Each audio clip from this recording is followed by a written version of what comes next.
Okay, good morning everyone. Myself Naresh Reddy, Assistant Professor Automobile Engineering, Hindustan College of Engineering and Technology.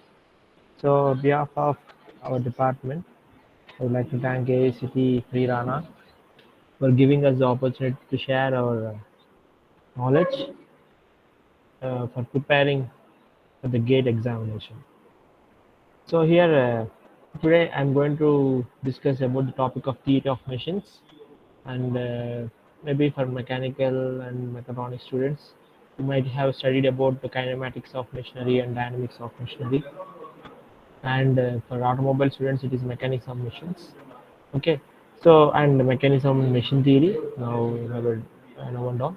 So all the names are same: theory of machines or mechanics of machines, kinematics of machines or dynamics of machines.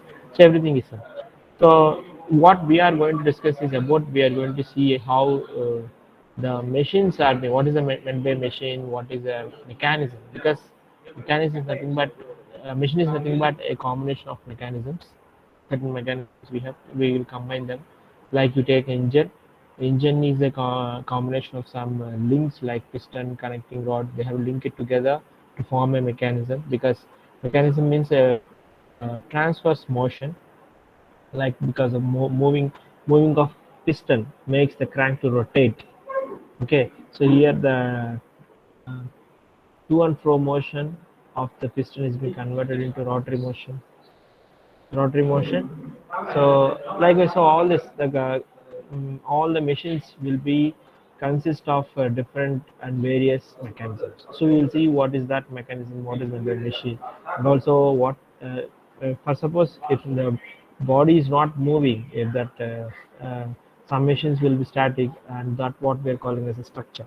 So what is the difference and what basis we are calling that?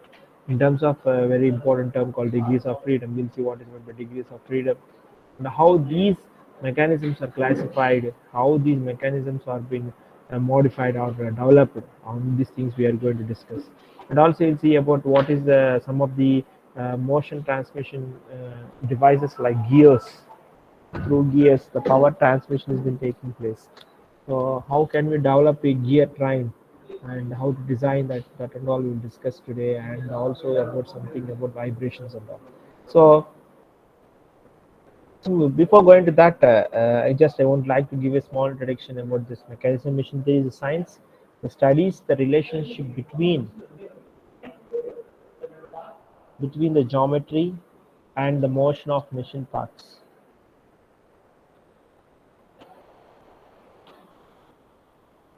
and motion of machine parts and the forces causing such movement. So here the forces, so these part and the motion which is causing, that is something but velocity, acceleration, displacement, the terms of this machine parts and the force. These are the two areas of this theory of machines. So it consists of synthesis and analysis. Also, what is synthesis? Means synthesis or design refers to the creative process through which a model or a pattern can be generated. Right? So, for what purpose we are doing means so that it satisfies a certain need while complying with certain kinematic and dynamic constraints that define the problem. So to do some work, we need a mechanism. Like a human body, you take just to walk, to sit, how we are, the leg is been folded, like our hand is been folded. Even you can turn your head to set an angle. Beyond that, we cannot. And see the flexibility of our body. We have a bone, there is a very important part so that we can able to bend, run, walk, sleep. Okay, so many things we can do, but so how it has been, it is moving a motion, it has been generating some motion. So and so that makes likewise how the body is been consisting of these mechanisms, likewise the machines also. So we are going to design a component which consists of so many machinery parts. So each part has its own functionality. To achieve that functionality we need to design properly, okay, so that we can satisfy the need of the day. And analysis refers to the study of dynamic behavior. So how it behaves when a force is being applied. So how it will be deformed and what are the effects of the force which have been acting on it. So all these things. or a mechanism we are going to see. So we are going to synthesize by means of designing, specifying the geometry, and also analyzing its how the effect of the force has been acting on it, that can be specified. So mostly you already know this about this. Like mechanics has been classified into two types. One is statics, another one is dynamics. So statics means study of bodies which are at rest, and whereas dynamics means the bodies which are in motion. So, what causes motion for a body? That we already know Newton's first law, second law, third law. We studied that in second law, unbalanced force. When it unbalanced, it makes the body to change its state of rest or its uniform motion. Change its state of rest, or when the body is moving in uniform motion, can be change its state by means of an unbalanced force. So the force, when it is being applied on the body will change its state. So that is what we will study in this dynamics part. See, this dynamics once again is classified as kinematics and kinetics. So in kinematics, we will study the motion of a body without without considering forces. We are not considering force. Force is not being considered here. Whereas in kinetics, we will consider force. We are going to consider the force in kinetics part, but in both the cases we will study the motion. So if you are not considering the force, what we are considering is velocity, acceleration, how these parameters are being changing. That is what the synthesis of the mechanism, and that is what the motion we can able to see. Like we have so many mechanisms like cam mechanism, piston cylinder, piston in the cylinder is also a mechanism. Connecting rod or crank which is been rotating, or door which you are going to automatic opening and close is based upon a mechanism, or gate, uh, and you know the by a two-wheeler you have a kicker, that is also a mechanism. If you are kicking it, it will moving down, applying the force, and once again it will come back to its original state. So all these things are the mechanism. So we will study about that uh, in this kinematics. Means we are going to consider only velocity and acceleration but not the force, and we are going to consider force, velocity, acceleration, all these things in the kinematics. Okay, so we see I told you about the kinematics, and I'm going to directly into the subject, that is a kinematic link. So each part of a machine which moves relative to some other part is known as kinematic link. Because I already told you, in a machine is a combination of links, that is a mechanisms. So mechanisms consist of links. So link may consist of several parts. Some are rigidly fastened together, so that they do not move relative to one another. Like you see, cylinder is fixed, but piston inside it is moving, and but piston and cylinder is combining is nothing but a kinematic link. But piston only slides, but cylinder is a static mode. So that is rigidly fastened, that is rigidly fixed. So in reciprocating engine, piston rod crosshead constitute one link. Connecting rod with small, big and small end bearing constitute second link. Crank, shaft and flywheel a third link of the cylinder. Engine frame and main bearings is a fourth link. So four links are there. So types of links. What are the types of links? Is nothing but one is a rigid link. It does not go any undergo any deformation when it has been transmitting motion. And one more thing, they will not be having rigid links in nature, but we will consider, since the while motion, some of the components will not deform much. The deform is very small, so that we will consider them as rigid links. So flexible links, partly deformation to transmit motion, like belt drives, chain drives, rope drives, wire drives, and all. Fluid links, like hydraulic brakes, hydraulic jacks. Okay, all these hydraulic presses will come into this fluid link. Because fluid is a medium, through the fluid medium, all the motion transmission will be takes place. Friction clutches. Okay. So link or element, we have a we have, see, this is a binary link which is connected to other like the 2 points. When you have 2 points, binary 2, you know, binary means 2, and ternary means 3. At these 3 locations we can able to join the link, and that is what the ternary. Quaternary means it is connected, link can be connected to other links at 4 points. The structure. So, and what is here we are talking about kinematic pair and machine mechanism and structure. What is the difference between this machine and the structure? So machine is a combination of all these parts will move relative to one another, whereas a structure, parts will not move. Like you take a truss member, like a bridge, you see a bridge, it will not move, but it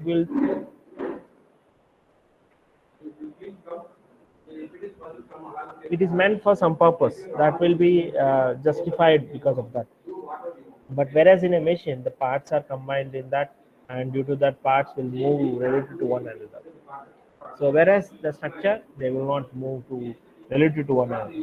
And also machine transforms energy from useful form. But whereas in structure, no energy is transformed into useful work. Okay, the links of a machine may transmit both power and motion, while the machine member of a structure only transmits loads or forces. A structure like beam, structure like bridges. Okay, so all these structures will only transmit forces, not the motion. You see, if you take a lathe machine, the lathe bed is a structure only it will transmit the forces acting upon it, but it does not. But it does not. Uh,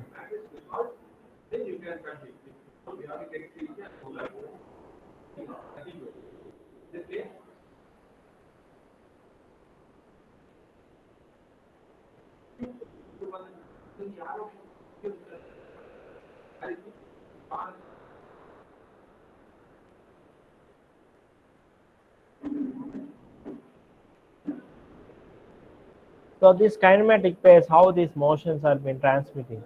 We can say completely constrained motion and incompletely constrained motion, partially. So all these things, the constrained motions we are going to see. So these are the classification for this. So complete. So when a motion of between a pair is limited to a definite direction, only one direction if it is being going to move. Okay, and that is what we're calling as a completely constrained motion. The constraint means arresting, the fixing. Okay, it is not does not allow to free to rotate or free to move. Only one specific direction you can move. Then only it is a constrained motion, completely constrained. Incomplete. So here one direction. If the body is been moving in more than one direction, it is called as incompletely constrained motion. Like you see below here, we have a shaft in a hole. The shaft can rotate among itself and also it can able to slide. Okay, or slide in the hole. So these two motions does not have any relationship. It does not have any relationship in this. Okay, actually generally we can have the, it is not completely constrained properly. So only one motion has to be transmitted at a time, but one motion to another motion is conversion can be possible through the mechanism. If two motions are there and we are have to convert it into a motion transmission, then it is a tough problem. So successful constant motion, so form a pair such that the constant motion is not complete by itself, but by some other means, by means of some load. See here in this.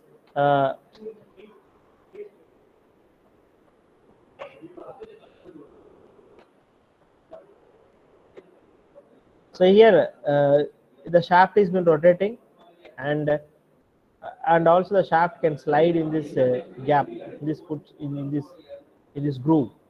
But what I'm doing is I'm going to apply a load on this above it, so that what happens is it does not slide, only it can able to rotate.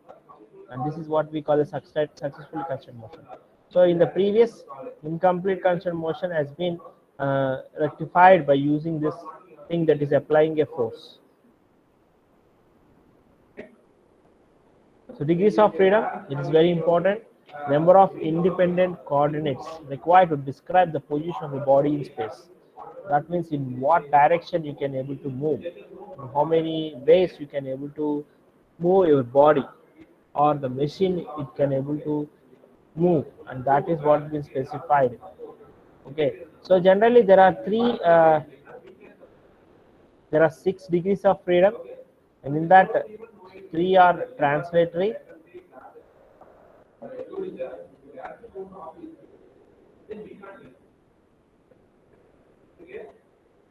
translation, and three are rotation.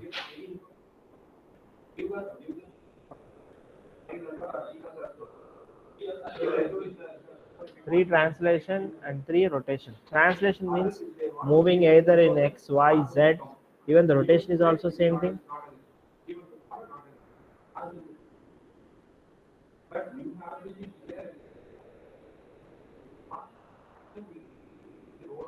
Okay.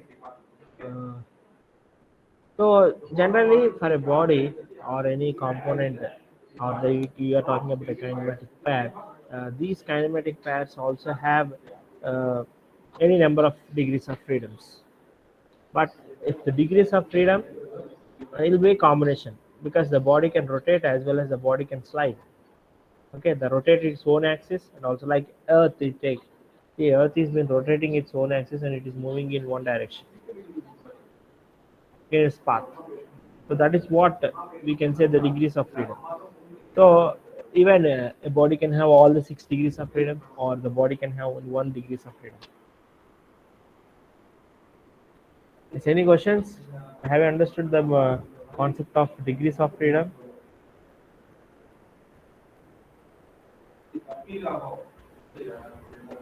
Yes, any questions you have, please? Are you following, or any questions you have?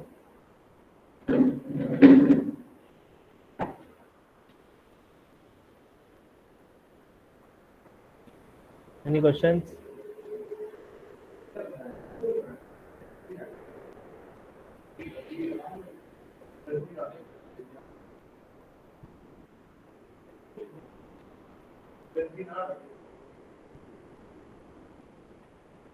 So how this classification of kinematic speed has been done is based upon the relative motion between the elements. One is a sliding path, that means the body A and B, which has been shown here. A is been sliding inside this point B, so it is this pair is called as this kinematic pair is called as sliding pair. And whereas example is a piston in the cylinder is one of the example of this. And turning pair, so in this the component A or the part A is been uh, rotating in part B. That is what where the pair is been a turning pair. So we can say that a shaft is been rotating. Okay, like in gearbox, you take a lay shaft or the main shaft is been rotating in with respect to the bearings. Okay. In spherical pair, when two elements of a pair are connected in such a way that one element turns or swivels about the other fixed element, the pair formed is called a spherical pair. And here it is the ball and socket joint is one of the attachment of a car lever that is used in our gear rod. Okay, or car mirror, and also you can see our shoulder joint, our shoulder is there, no? So shoulder bone is also one of the example for the spherical pair. So this contact is of spherical in shape. Rolling pair, the ball and roller bearings are concerned to this rolling pair. Screw pair, when a screw is being rotating I mean inside a groove, and that is what a screw pair. The screw threads will come to this. Example is nothing but the hydraulic jack which we are using. And so other type kind of classification of kinematic pair is type of contact between the elements. So one is a lower pair, other one is a higher pair. So when the two elements of a pair having a surface contact, relative motion takes place between these elements and surface. Okay, and this is what we're calling as sliding pairs. Sorry, the lower pair. So all sliding pairs, turning pairs, and screw pairs form lower pairs. Whereas higher pair, when there is a point contact or line contact, we have three types of contacts here: surface, line, and point. If the pair is having only surface contact, we will call it as a lower pair. If the pair is having a line or point contact, we will consider it as a higher pair. So, okay, example like gears, which are being connected, and rope, belt drives, ball and roller bearings, cam and follower. So here, cam and follower will have a point contact, whereas in gears also will have a point contact. All obvious, we know that angle of recess and angle of. In that case, the contact will starts from point and then ends at point. In between, it will have a line contact. Okay, that is being shown here in this diagram. That is what here the gears have been started mating here. These two gears have been started mating here, and they have a line. They have continuous contact with each other, and from here it is becoming once again a point contact. So this is when you are joining this path, and the path of recess or path of approach, we'll say we'll calculate that in this case, and up to this point path of approach and path of recess we can say, and this what we're calling as ultimate the point contact. So, and type of closure, according to the type of closure, pairs have been classified into once again two types: self closed pair and force closed pair. And already told you this: incomplete constraint motion, complete constraint motion, or forced constraint motion. So forced constraint motion is an example for this closed pair. Example: the forces exerted by springs and gravity is a suspension system where you are going to have the contact closed in a closed chamber.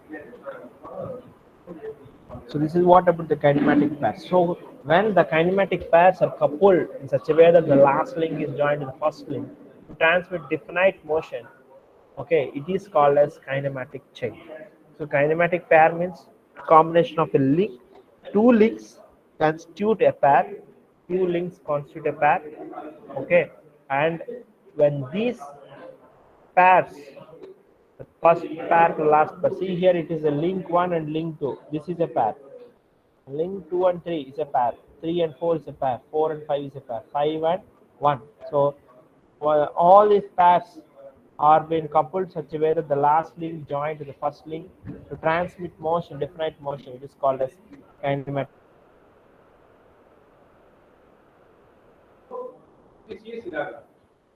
Okay, so each link is assumed to form two pairs with two adjacent links. Then the relation between the number of pairs. So how can we calculate this?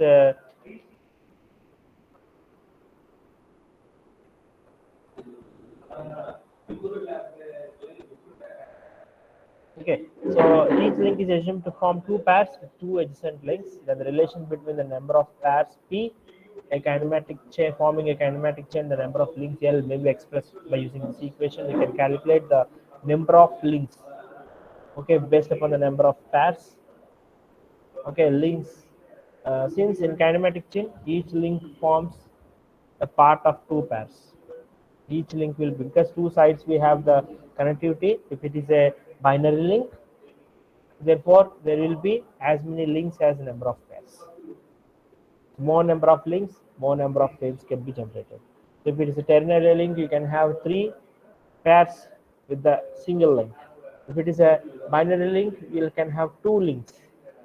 Okay, if it is a quaternary, since we have 4 points where we can connect 4 points, that 4 links can be produced. More number of links, more number of pairs can be produced.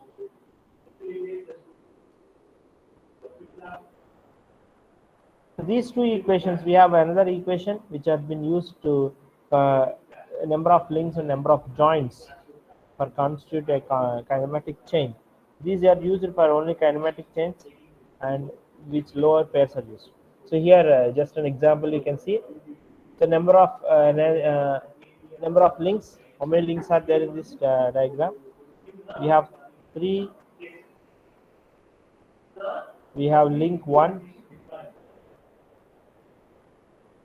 We have link 1, link 2, and link 3. 3 links are there. So number of links. Pairs 1, 2, 2, 3, 3, 1. So 3 pairs. Number of joints A, B, C. So 3 joints. So from equation 1 which we have discussed, L is equal to 2p minus 3. So whether it is constitute a pair or a conmatic link, we are going to find. So 3 is equal to 2 into 3, 6. 6 minus 4 is equal to 2. So LHS is greater than RHS. Now we are going to take the second equation based upon the joints we are calculating. So joint is equal to 3, and we have relation 3 by 2, L minus we link minus 2. So 3 links are there. 9 9 by 2 minus 2. Okay, we have 2.5. So 3 is LHS is greater than RHS. So since the arrangement of 3 links does not satisfy the equation, since they are not equal, okay, the left hand side is greater than the right hand side, so therefore it is not a kinematic chain, so therefore no relative motion is possible.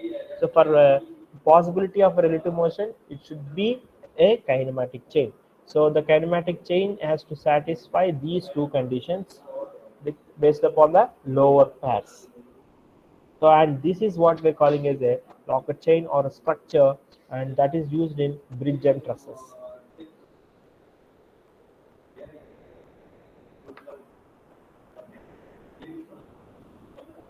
Now you see these 4 links we have taken. So L, P, 4 based upon LHS is equal to RHS. Since the arrangement of 4 links as shown is satisfy the equations 1 and 2, therefore it is a kinematic chain of 1 degree of freedom. Kinematic chain of 1 degree of freedom. Okay. Likewise, see here, uh, the third example, we have 5 links, and here LHS is greater than less than RHS. The first case, LHS is greater than RHS, whereas here LHS is less than RHS. So therefore it is also an unconstrained chain, and relative motion is not completely constrained. So these type of chain is of little practical importance. So here, even though uh, when this condition is being acquired, you can have a motion, but it is not completely constrained. Okay, that means we know that completely constrained and incomplete, I mean incomplete constraint, and also we have studied before. So now the types of joints. So we have seen the joints. So binary joints. So how these joints are being found out by using this relation, which is given by the nature of chain, whether the chain is locked chain or a kinematic chain or an unconstrained chain. The following relation: J plus H by 2. So J is the number of binary joint, H is number of higher pairs, and L is equal number of links. So the previous two equations are based upon the lower pairs equation, and these one which is for the higher pair, and it has been given by AW Klein. He has been used.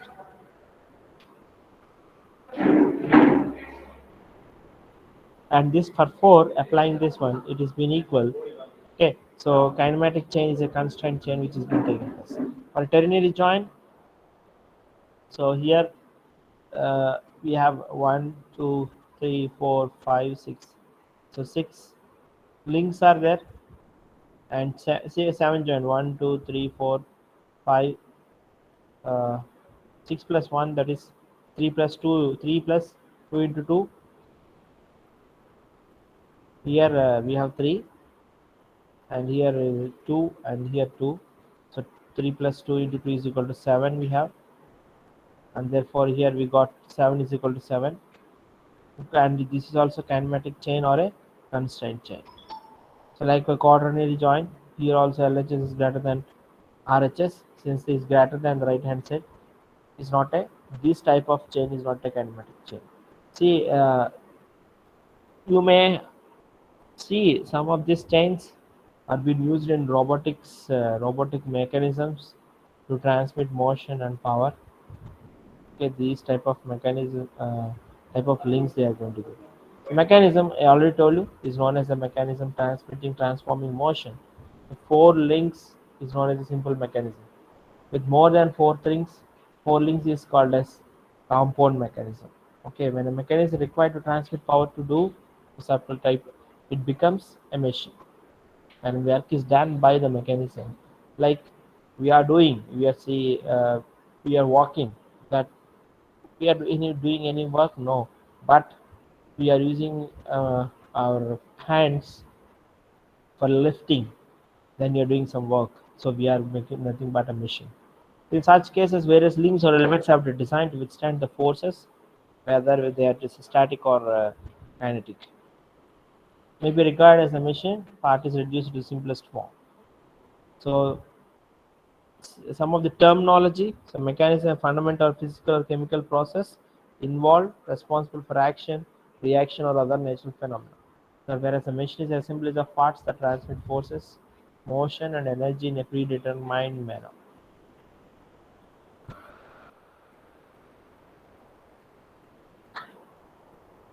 Whereas machine transfers energy to do work, while mechanisms do not, where they will transfer only motion. Mechanism only transfer motion.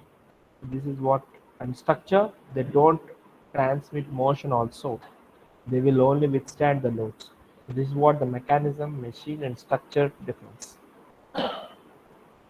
So when these mechanisms have a plane motion, planar motion, a single plane, in a, moving in its parallel planes and all, so with respect to reference plane, then it is called as a planar mechanism.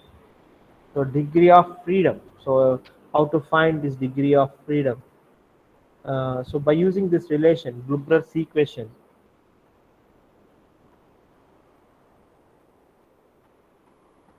dy is equal to 3 n minus 1 a minus 2l minus h.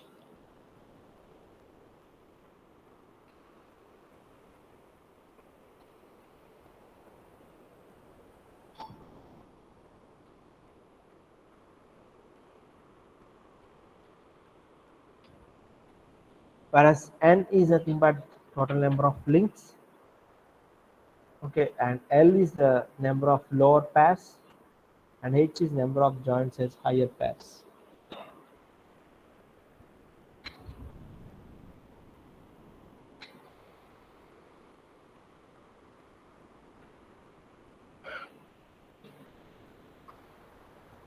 So for finding the degrees of freedom in a mechanism, we will use this Gruber's equation.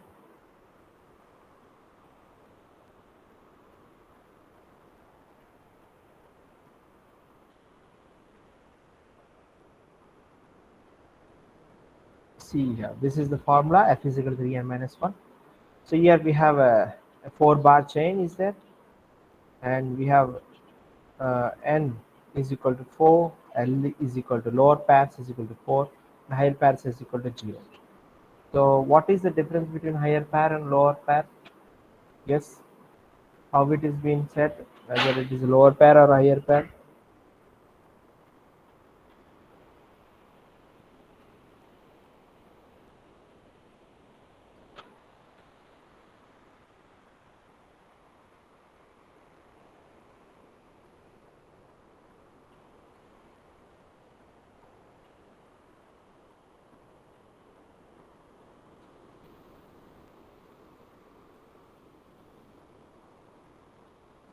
Yes,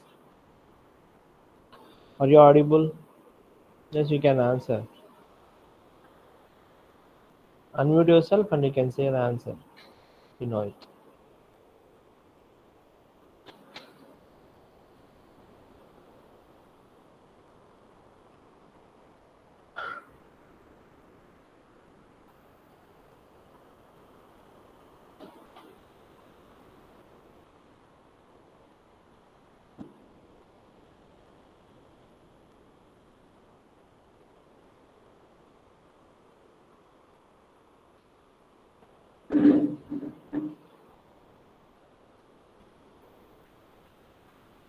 Okay. So by using this Gruber's criteria, we can know the degrees of freedom as well. We can also find degrees of freedom means in how many ways the body can rotate or the body can have a transmit motion. That is what we are going to see. So by using this equation here, we have some examples: 3 n minus 1 minus 2 l minus h, lower pairs and higher pairs.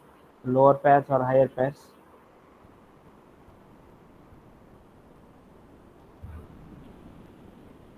When there is a surface contact between a pair, a surface contact in between the pair, then it is called as a lower pair.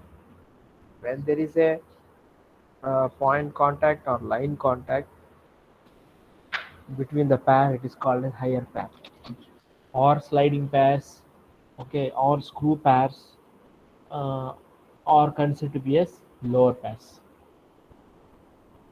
The other pairs which we have is considered to be as higher pair. That is what we have seen. So from this we have got 1, the degrees of freedom 1. That means any link you take, for this if you are going to give motion, if you are giving some power source, you have connected a motor to make it to rotate, like engine which you are making to rotate, or power is being generated on the piston, so that the crank is being rotating. So one link, on any one link, if you are made to apply some force, then all the that links can able to transmit motion. Okay, so this is what. But if you take the second example, see there are two input, two degrees of freedom. So two links required to yield a definite motion. Two links has to be given the power source. Then only the motion is been possible when the design is like this.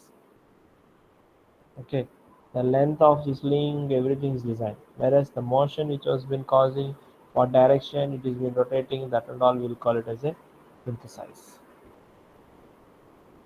Likewise here also.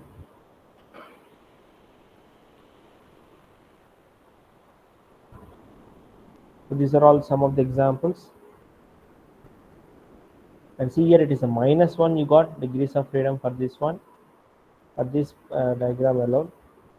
And since -1 if you got, or 0, or less than 1, or less than -1, less than 0, then it is called as a structure.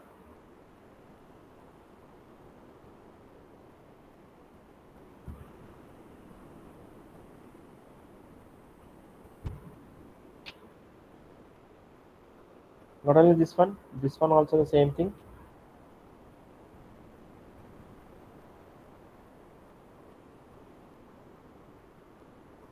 So the number of degrees of freedom of a planar linkage with 8 links and 9 simple revolute joint keys. This is a small question which has been asked in gate question. So A is 1, 2, 3, 4. So can you answer me? Number of degrees of freedom. Just use the formula which we have. What is the formula we have? F is equal to 3 into n minus 1. N is uh, number of links, and L is lower pairs, H is higher pairs. So in this they have given already the number of links are 8, 9 simple revolute joints. So 9 are the this one. So by using that formula you can calculate.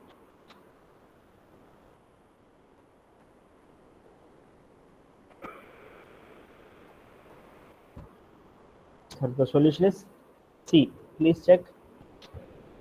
3 into, we'll see the formula based upon that. If you calculate 3 into n minus 1, 8 minus 1, 7, 21, minus 2 into 19, 18. Okay.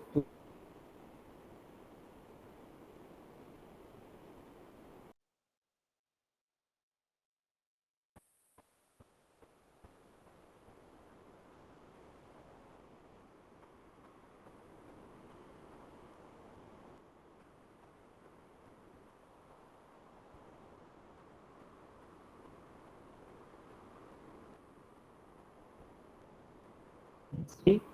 Okay. So now the second question is also get the number of degrees of freedom in a planar mechanism and n links and n simple hinge joints is same problem. 3 n minus 1 minus 2 L minus H. So here H is not been shown in any of the options. So that means the head pairs are 0. So it is 3 n minus 3 minus 2 J, or 3 n minus 1 minus 2 J, or 3 n minus 2 J, or 2J minus 3n plus 4.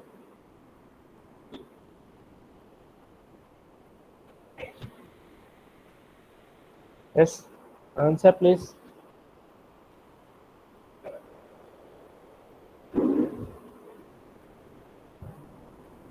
Any question? Answers? So as for like Grubler's DOF, 3n minus 1 minus 2l minus h, whereas h is 0, that is the higher order. 3n minus 3 minus 2j.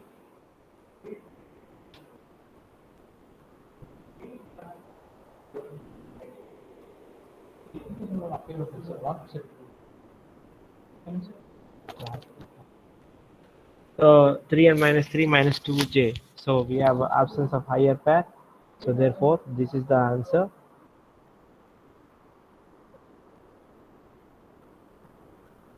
So match the items. Still now we have studied about something. So what is this columns 1 and 2? This is also taken from a gate question. Higher kinematic pair. Higher kinematic pair will have. The people are answering.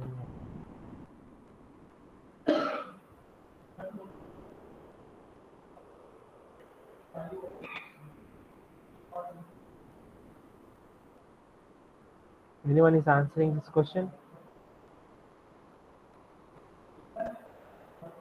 Hmm?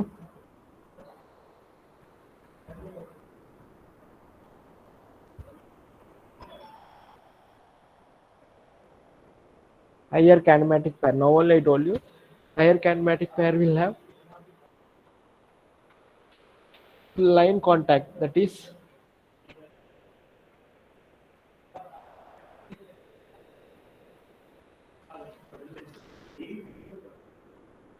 higher kinematic pair is line contact. 2. Lower kinematic pair is surface contact. That is 6. Quick return mechanism is Schaefer, and mobility of linkage is Grubler's equation. So it is 2651.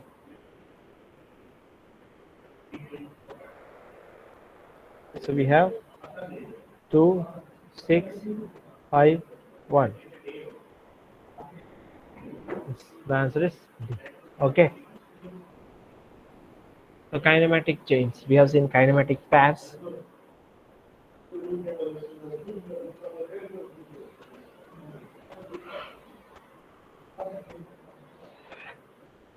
Now we are going to see the kinematic chain. So kinematic chain means combination of this kinematic pairs.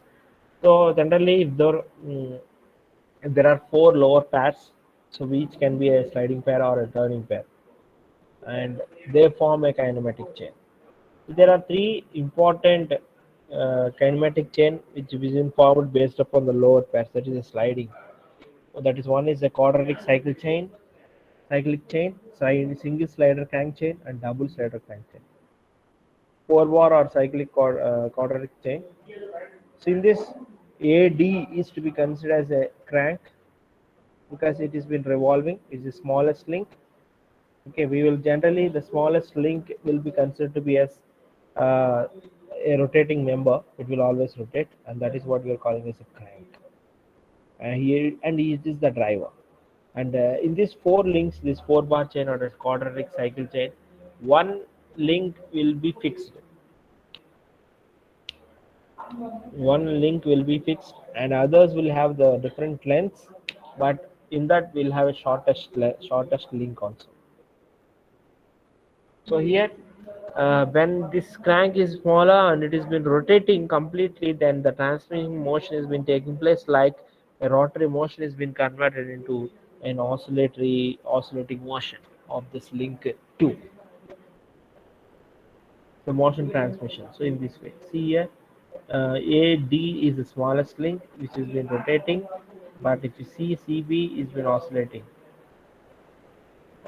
and point D you take, it will taking a different path. This motion, this path, it can able to have a rotation. It has been possible for these type of mechanism. So once you vary the sizes or lengths of these links, definitely the output will be a different one. So the inversions of mechanism. What is meant by inversion of a mechanism? Like I said already, one of them in the mechanism, one of the links of the kinematic chain is fixed. So if you fix a different uh, I mean different link in that kinematic chain each time, then we can form different type of different type of mechanisms in that, and those are called as inversions. So different mechanism can be obtained by fixing different links of the same kinematic chain. These are called the inversions of the mechanism. So the changing in the fixed link, the number of mechanisms which can be obtained is equal to the number of links. If there are four number of links, therefore then we can have four ways you can have a mechanism. That means, see, you see, observe in this four bar chain, the crank is been rotating. But if you fix the crank, others has to move to the relatively with each other. So in that case, you can have a different type of motion can be possible.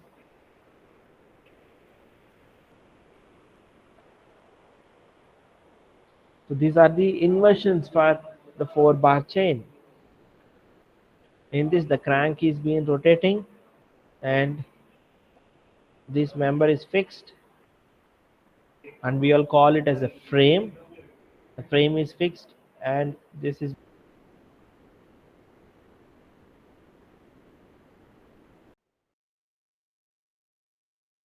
link, and we can call that as a coupler. Okay, and generally in our case of an engine we'll call it as a connecting rod.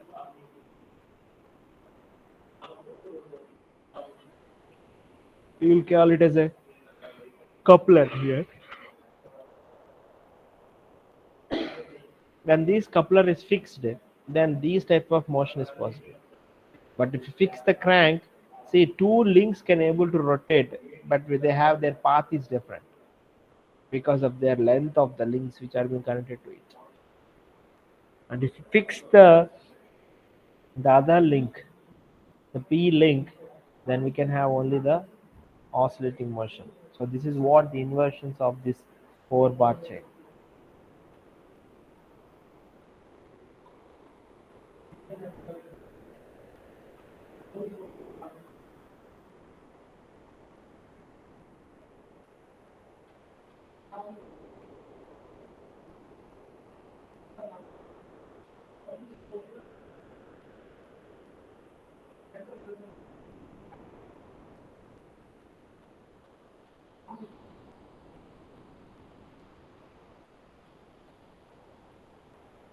So these inversions, you can see crank and lever mechanism in a beam engine. So this is how the inversion of that mechanism. The crank is been rotating, one is been oscillating, another one is sliding over, and the coupler of rod of a locomotive. Two cranks have been rotating of same length. So two rods. These can be seen in a locomotive. That is a train locomotive. You can see trains and all. You can see observe the transmission of power which takes place. What indicator mechanism? Double lever mechanism it is. Okay, this is one of the mechanism which we are using in industrial. So we can have the definite motion based upon this means. So this is how, because we can have a definite path, curve traced path, like a path traced by this point, that is point P. That is what the result transmission of motion. But it is not a complete cycle, just it is a uh, to and fro from that point to this point.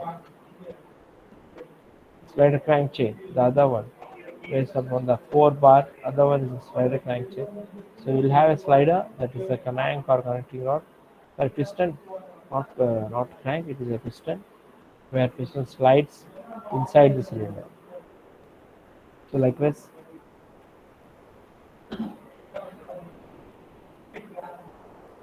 these are the inversions of the slider crank chain, pendulum pump or bull engine, oscillating cylinder engine, rotor internal combustion, crank and slaughter quick fit return mechanism, Whitworth quick return mechanism, which is used in Chaper and in Plano.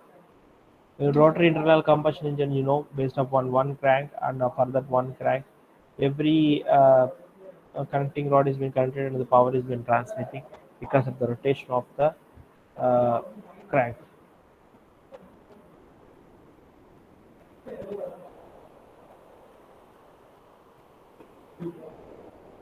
Double slider crank mechanism. So we'll have two sliders instead of a crank and a slider. We'll have two sliders. Example: elliptical trammels, Scotch yoke mechanism, Oldham coupler.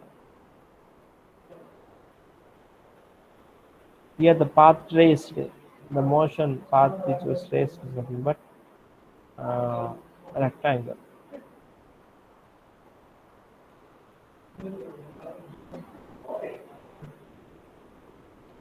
So Scotch yoke mechanism. So converting the rotary motion, that is linear motion, to a slider, that is rotational motion or vice versa. Oldham coupling, to connect to two parallel shafts whose axes are at distance apart. The shafts are parallel. I have one shaft here, another shaft here. But if I want to connect these two shafts, that means shaft from shaft A to shaft B, if I want to transfer power, then I can go for this whole sham coupling.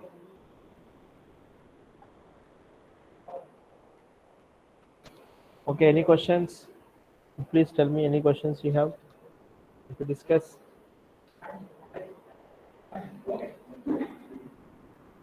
So any questions? Come up with some questions.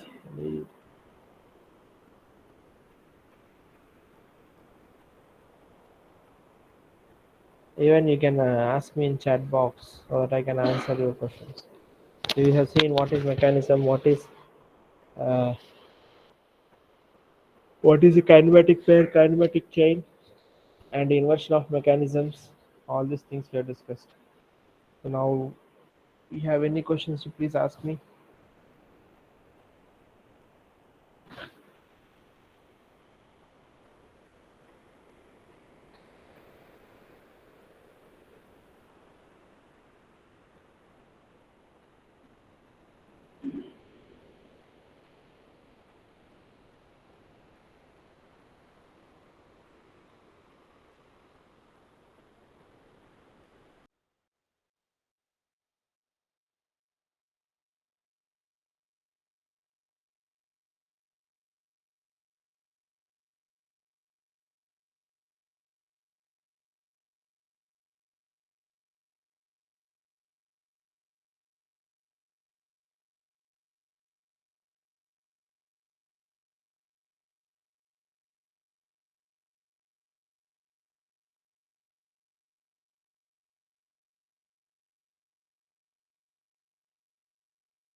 See, it is knowledge sharing session, but an interactive way I would like to have this.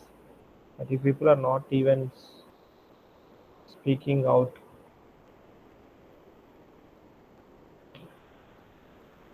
you ask any questions you have, I can clarify you.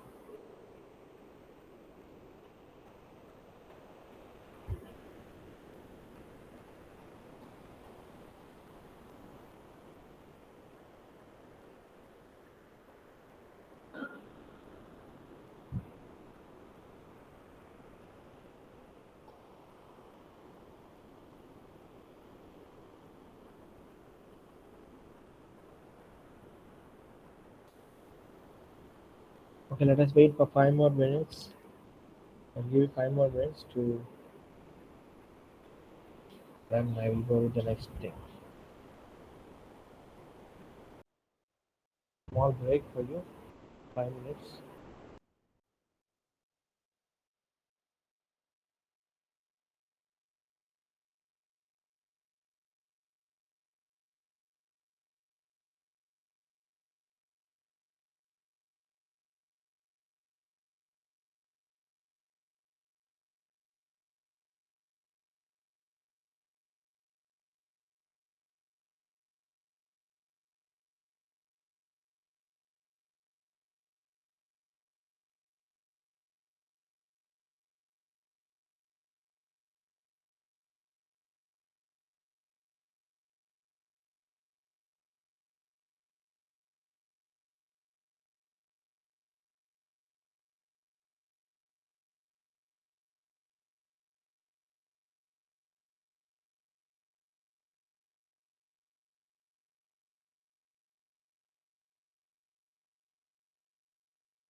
Questions of mechanisms and lower pair and air pair, and what is when the degrees of freedom, all these things, and the difference between kinetics,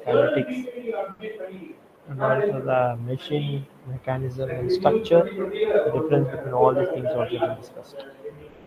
Now, we'll see about the other topic in this motion is about gears.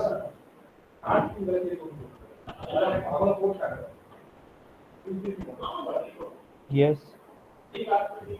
gears are the gears and the gear trains. You see, gears are most often used transmissions to convert high speed and low torques and the shafts requirement for low speed motor. Where whatever the requirement based upon the vehicle, we are going to transmit motion or the power. So a gear is wheel with teeth on its outer edge.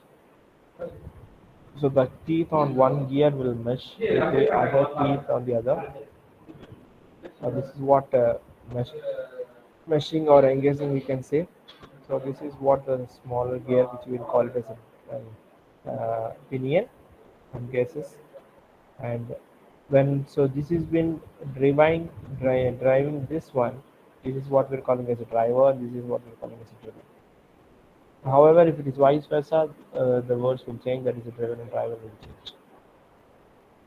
Driven and driver. So this is a driven gear which has been driving this gear. So is driving by this gear. That is what we're calling as a driver with the smaller gear. And this gear rotates in opposite direction, so that the motion has been possible. In this simple logic, we can see if you take a gearbox, uh, all the gears, first, second, third, and fourth, when their gears are being engaged, the car is going to move forward, a car or the vehicle. But if you want to make it reverse, because uh, see when two gears are come in contact, both will rotate in opposite direction, so that the vehicle is moving forward direction. But where you engage in the reverse gear, the car is going to move backward direction. So how it is possible is we are going to make to rotate these two gears in same direction. Now that what we have to do, we have to place them in between a small gear. That is what we're calling as idler gear. These concept only used to have a reverse motion in case of a vehicle. Okay,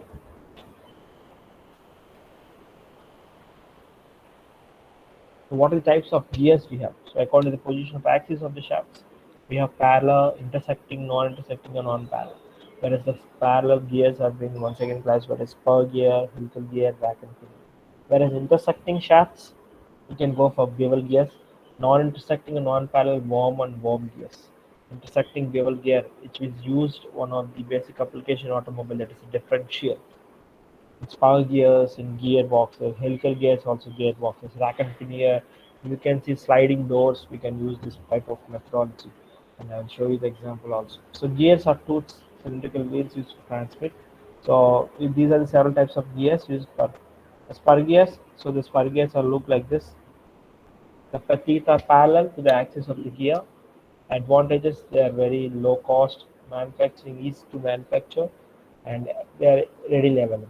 But uh, disadvantages: they made so much of noise because while they are mating it, properly they have to be engaged with each other. Okay, and the axis of the gears, two gears must be parallel. If one is of, they are not perpendicular. If any inclination has been found in between these two gears, the purpose cannot be achieved. Helical gears. So this is how the helical gears will look like. The tooth will be of having some certain angle. The cut at an angle of usually 10 to 45 degrees, called helical angle. The advantages: they are smooth and quiet in operation while they are engaging, disengaging. They also high power transmissions,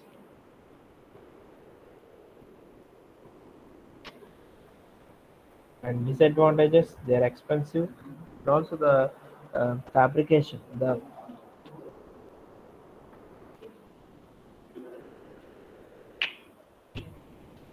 The manufacturing method is somewhat complicated. It is implied with some cost, high cost.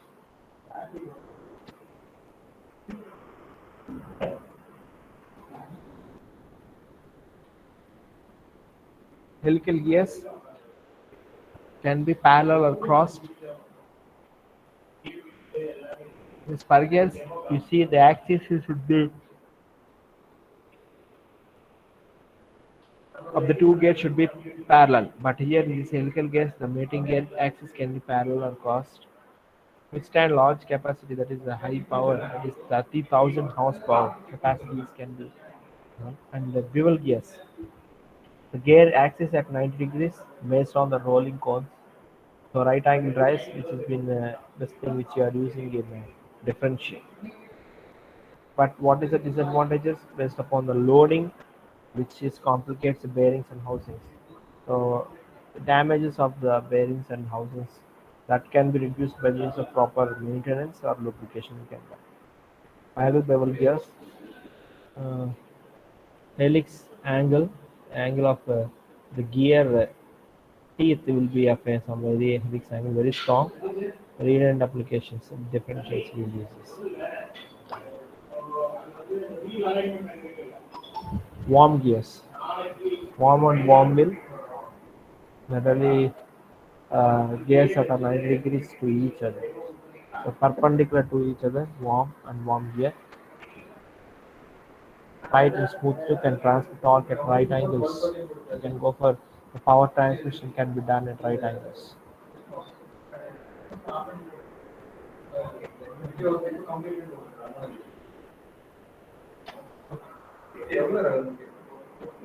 Generally, this can be used in steering system. Even this and this rack and pinion also. The steering system, different type of steering system we are going to use this. So gear trains. So simple gear train. So when these uh, gears are mated with each other by side with the parallel axis one another, and that multiple gears are connected together to form a gear train. And this even we have intermediate gears or idler gears have been produced. And each gear which are been connected with each other has been fixed on one shaft. I mean, fixed on its each shaft. First gear will be fixed on first shaft, and second gear on second shaft, third gear on third shaft. When they are in contact with each other, the power transmission motion is possible. And this type of gear train is called a simple gear train. Whereas a compound gear train, so generally this type of compound gear train you can see in our gearbox.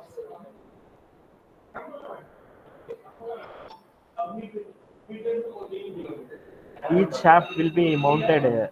Each shaft will be more mounted or mounted with two or three gear wheels.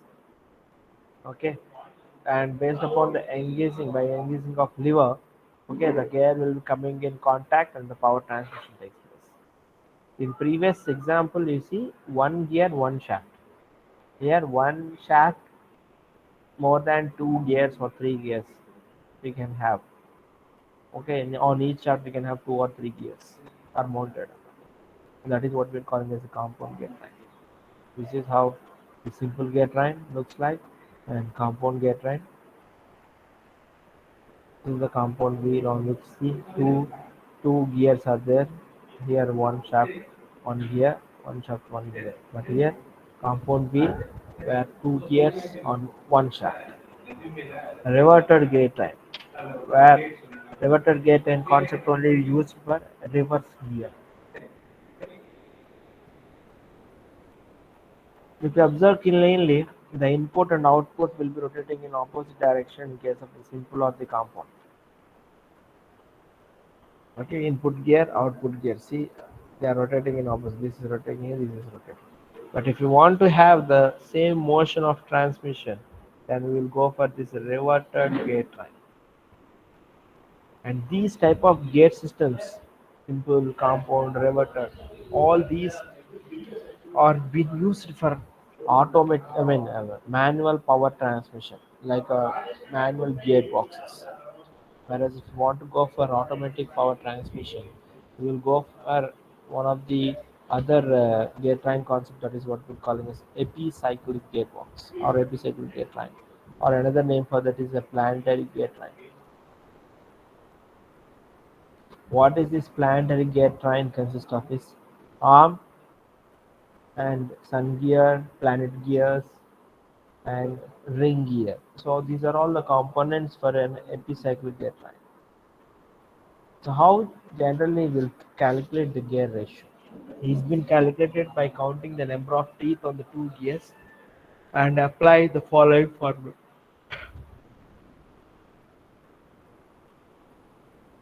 Gear ratio is equal to number of teeth on driven gear by number of teeth on driver gear. This is how we are going to calculate the gear ratio.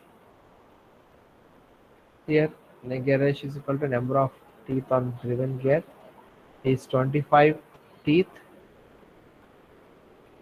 and number of teeth on driver ratio is 100. So this is driven, so this is driver and this is driven.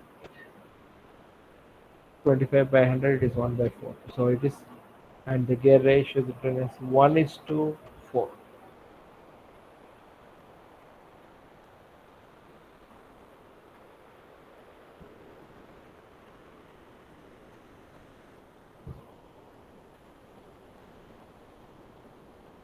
And gear speed, we have seen the gear ratio. How the gear speed has been calculated from the gear number of gear teeth. We know that number of teeth for a driver and driven, and if they are rotating at same speed,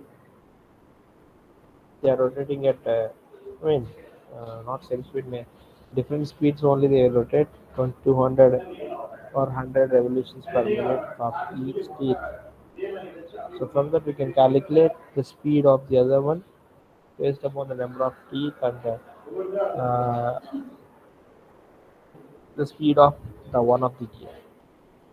By using this formula, n1 by n2 is equal to t2 by t1. From that, n2 is equal to t1 by t2 into 100. So from that we can calculate. Likewise, the speed of the driven gear is equal to 28 by 10. This is number of tooth driver by driven into 10 into 100. Sorry, is equal to 280 revolutions per minute. So when the larger gear revolves at 100 revolutions per minute, the driven gear, that is the smaller gear, will revolve at 280 revolutions per minute. So these are the relations which we will use for the simple gear train, compound gear train, and reverter gear train. NA by NB is equal to TB by TA, whereas in between A and B, gear A and B, if the gear is at B and C, we use this. C and D, we use this. Okay, simply we can say that speed of a driver shaft by speed of the driven shaft is equal to speed of A by speed of D and teeth of D by teeth of A, opposite vice versa, and that gives you the velocity ratio, simply called as VR. In compound gear train also, we are going to use the same relation. From that we can find the velocity ratio, even reverted gear train. So this is an example which we are going to see for a what we call this epicyclic gear train. The number of revolutions made by arm E,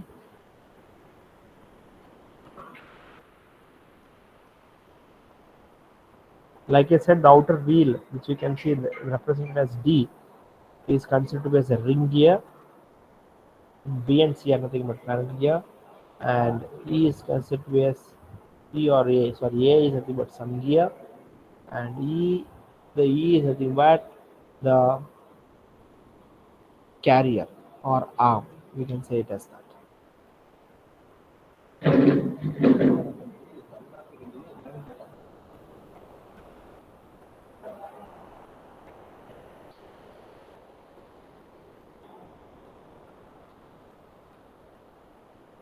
So, any questions? Any questions?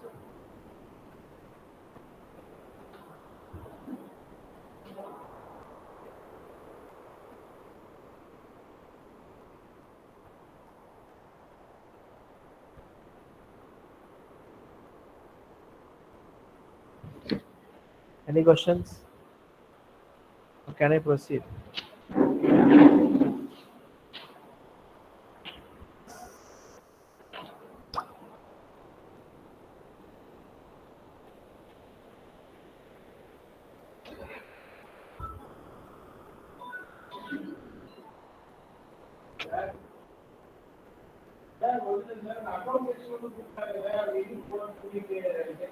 Okay, so find the number of revolutions made by arm E when A makes plus one revolution and B makes half revolution. So TA is equal to 40 and TD is equal to 90. So TB TC calculated based upon the formula 60 by T minus 40 by 2 is equal to 25. Yes, TBC both are planet base, so from that they have calculated. TD is equal to 90.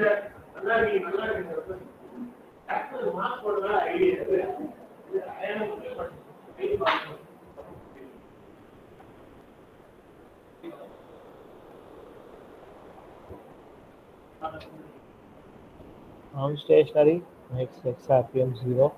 Sun wheel A. So the same thing we have taken, the T1 by T2 is equal to T2 by T N2 by N1. Based upon that relation, we have written this minus X in 25 by 40. And pinion is rotating plus X revolutions. Then internal wheel and wheel D is equal to plus X in 25.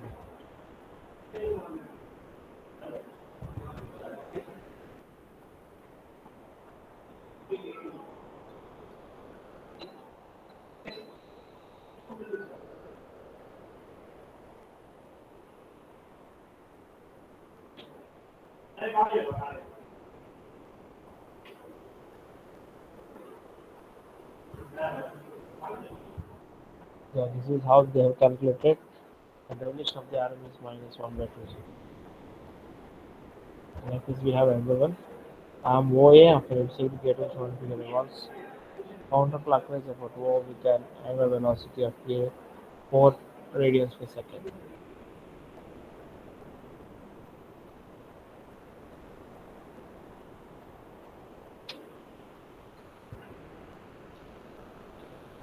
So this is the same way we are going to calculate, and we have achieved that as 4 radians per second.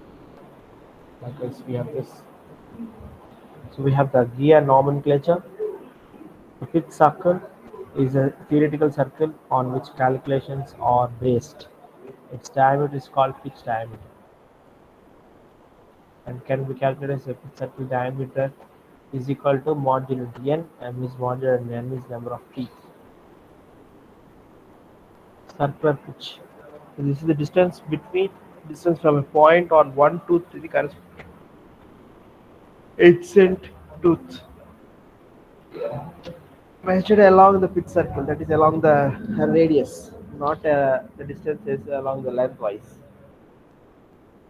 P is equal to pi d n by pi d by n is equal to pi by p, and whereas is equal to pi m. P is nothing but here diameter pitch or pitch diameter. Toe thickness is the distance from a point on one face of tooth to the corresponding point on the adjacent face of the same tooth, measured along the pitch circle.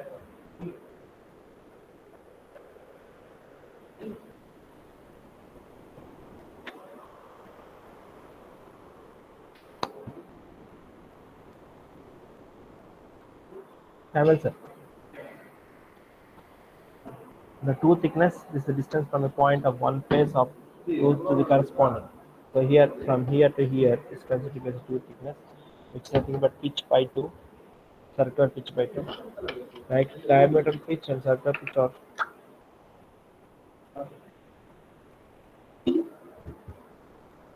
module. This is what define the gear specification.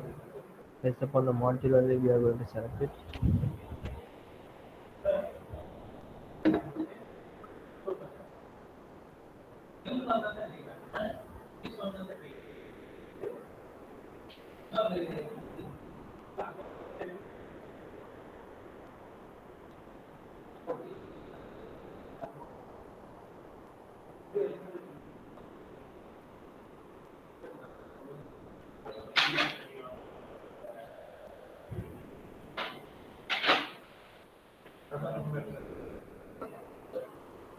The modulus J. Gautam J करना certificate आइए certificate certificate ಇಲ್ಲ degree certificate very good happy class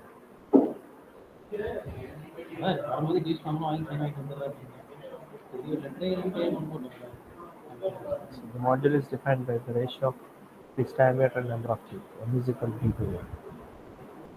Diameter pitch, number of teeth by the pitch diameter. So this is from addendum, very important, the radial distance. So based upon this one, the point of access and point of approach, path of approach, everything will be depend. Addendum and addendum, the radial distance from the circuit to the outside of the circuit. Addendum is the radial distance from the circuit to the body.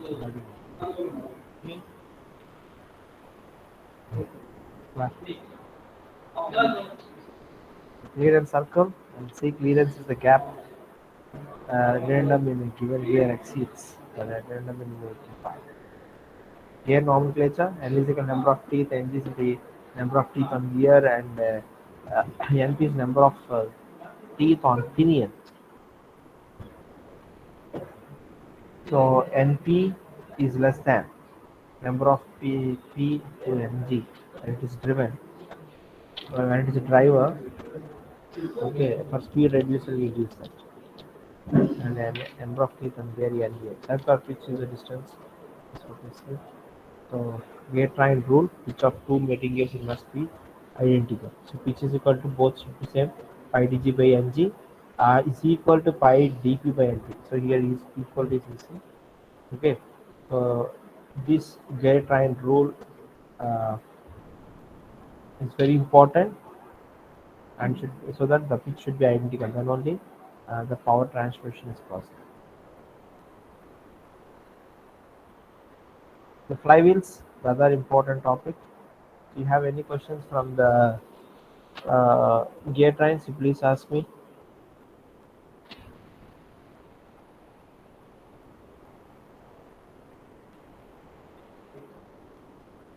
Yes.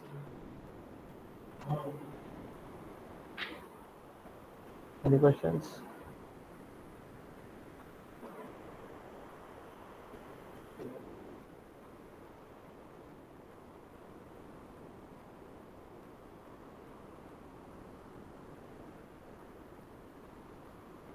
I think you know flywheels are provided in certain machines to for temporary storage of kinetic energy. The flywheel is used in the following cases. So these are some of the cases like examples like IC engines. Constant rate of prime mover to that is the mean torque has to be produced and mean torque has to be provided by using this flywheel.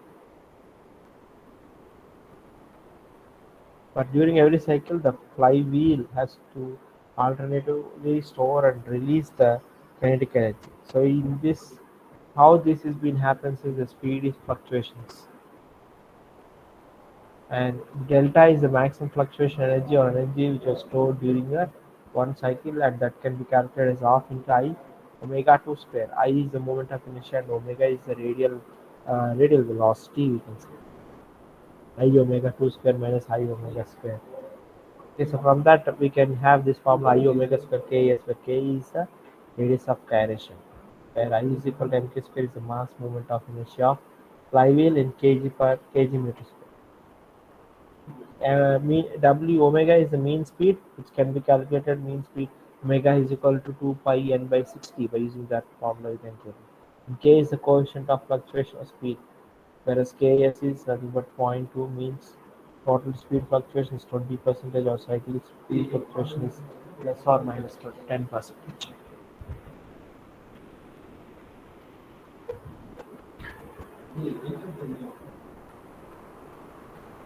So we have two cases which we are going to discuss in this flywheel concept. So flywheel formation is driven by IC engines. Four-stroke IC engine has three idle strokes.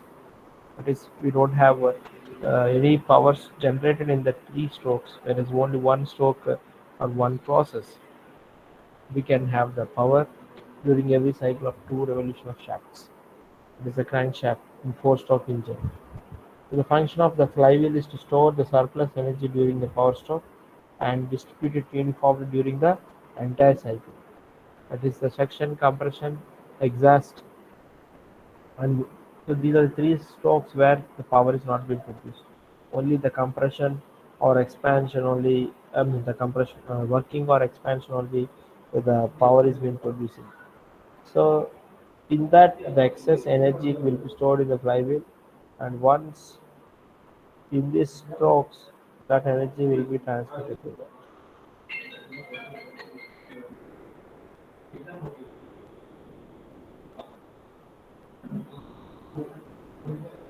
And power can be calculated by using this torque 2 pi nt by 60, and the area of the total fluctuation of energy delta E can be calculated by using this formula. Maximum fluctuation of energy divided by energy during power stroke. And whereas for like power, flywheel for punching and riveting joints.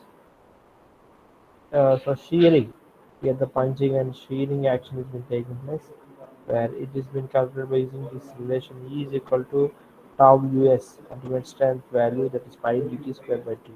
That is pi dt square is nothing but the power, I mean uh, energy which was used to punch. The flywheel, having moment of inertia is 9.8 kg square, fluctuates by 30 rpm, whereas fluctuation energy is 1936. The mean speed of the flywheel is what? We know that the speeds is n2, fluctuation speed is n2 minus n1 is 30 rpm. Okay, and convert that into radians, 2 pi n by 60, so 2 pi n by 60 is equal to 5 radians. So the total energy, fluctuation energy is equal to I into omega 2 minus omega 1. Omega 2 minus omega 1 is pi omega, or omega is equal to delta E by I omega. So 9.8, the moment of inertia which was given as 9.8 km square. So from that, the value mean speed is given as 600 rpm. From this pi radians per second, we have converted that fluctuation of energy to rpm. The mean speed 62.88 into divided by time 2 pi, because omega is equal to 2 pi n by 60. So likewise we have another formula here, another problem for a certain engine having average speed of 1200 rpm. The flywheel approximated as a solid disk is required for keeping the fluctuation speed within 2% above the average speed. Okay, so any questions here? The fluctuation of kinetic energy per cycle is found to be 2 kilojoules. So what is the least possible mass of the flywheel if its diameter is not to exceed 1 meter?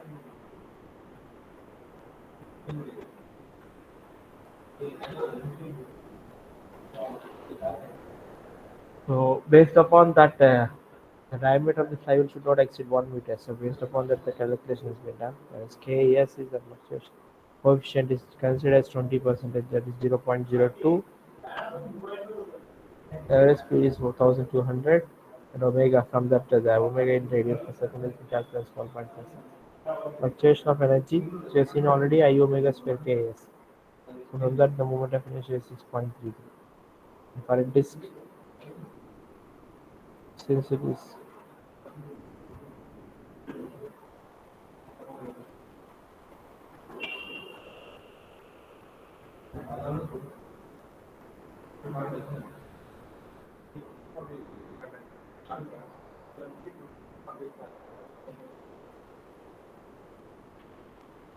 likewise, we have another problem.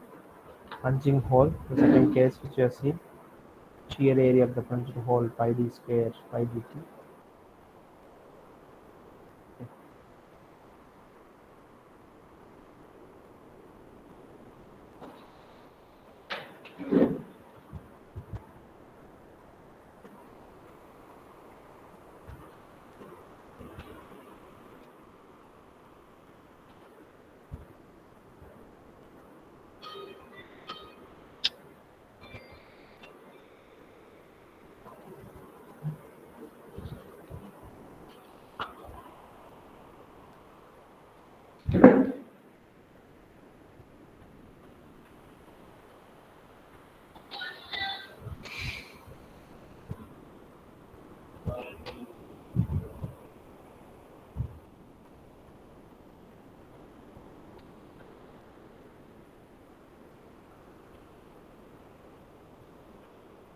Any questions in this flywheel?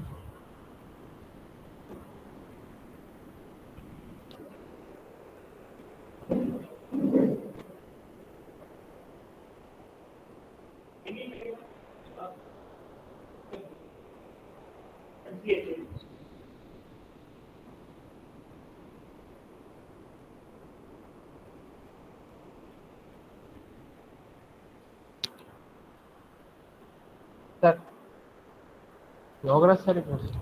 Progress sari varsama.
Any questions? Any questions you have?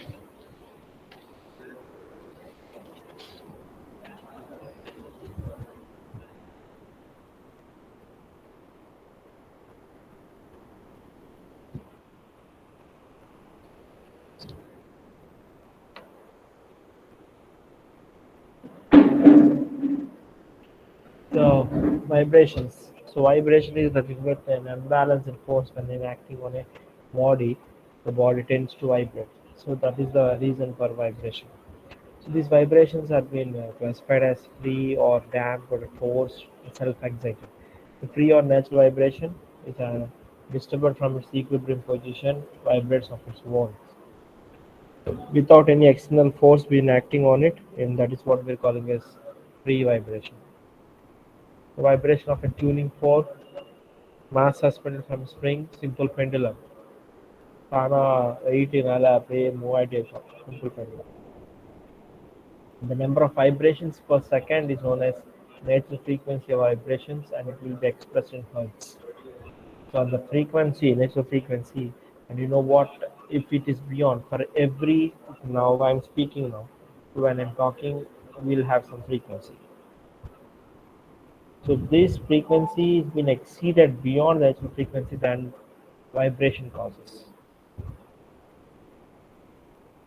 I mean, that is what the resonance we can say. When the frequency of an external is coincide with the natural frequency of the system, resonance occurs.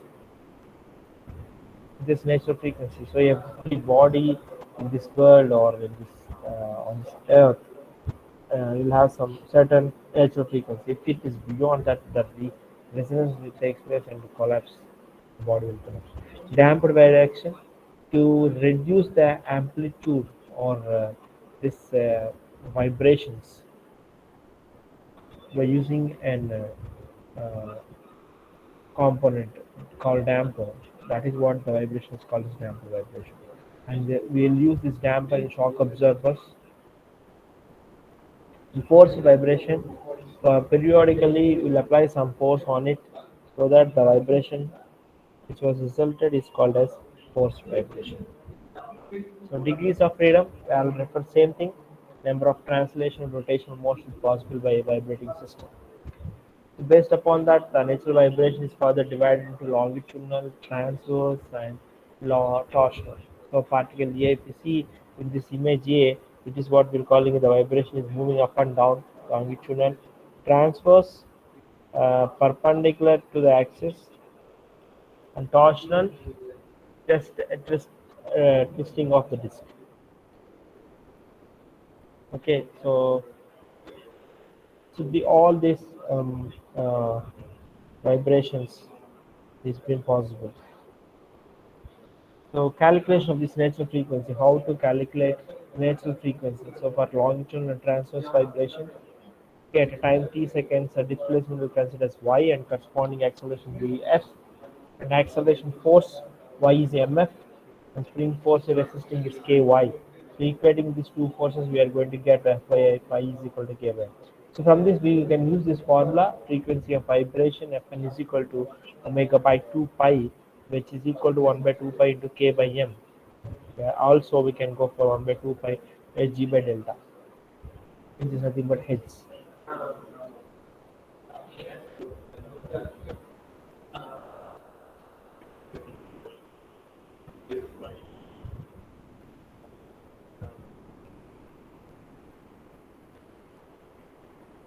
So the method 2 is the differential force equation.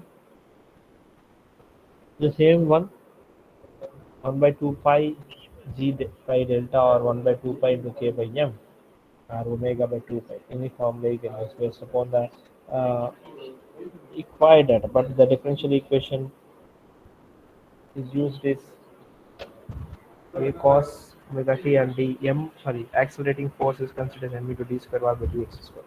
Spring force is equal to ky. And the differential equation for the spring mass system is mg square y by, because ma accelerating force, ma force is equal to ma, plus ky is equal to 0.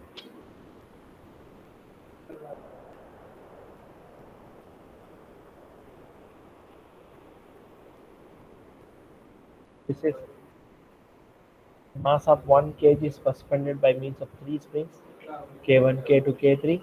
And you know that this parallel and parallel series and series and parallel connections of resistors. So how the way you have solved the same thing here, also the procedure we are going to see. There are series connections. We will use that.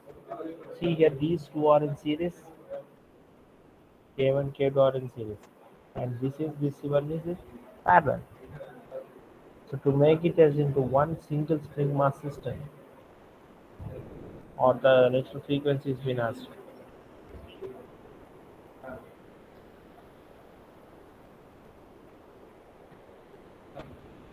Where K is the stiffness, M is the mass,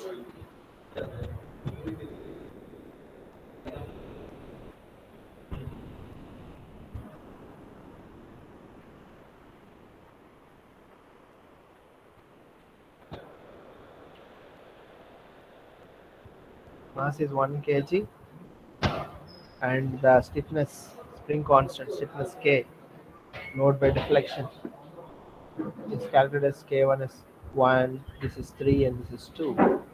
So by using this series connection, this converted into one parallel, this 2 into 1, which is nothing by using this K1, K2 by K1 plus K2, which is 3 by 4. So which is,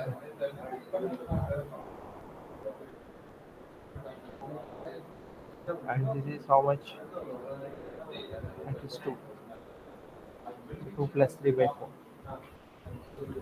Adding here directly. Here, when they are in series, we need to combine them into one thing by using this formula, like K1, K2 by K1 plus K.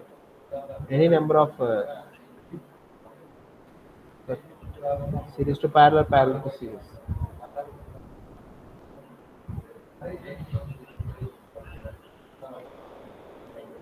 So the frequency of vibration is equal to 1 by 2 pi root of k by m, and it is 52.44 Hz. So likewise, this is another one, the actual frequency of vibrating cycling cycles. So the same formula, 1 by 2 pi k by m, and the resistance, here two springs are there in series. Sorry, they are in they are in parallel. In between we have a mass system. If they are in a parallel system, parallelly they are connected. 20 plus 20, it is 40. So 40 by 40,000 kilonewtons, so that is 40,000 divided by 100. Mass is 100 kg, is equal to n by cps. or you can set an CPS, cycles per second, or heads. Okay, the frequency can be mentioned in any way. Okay. Thank you. So any questions is there? Just you have any questions, you please, so that I can stop the session. No questions? Any questions? Recording. Recording stop.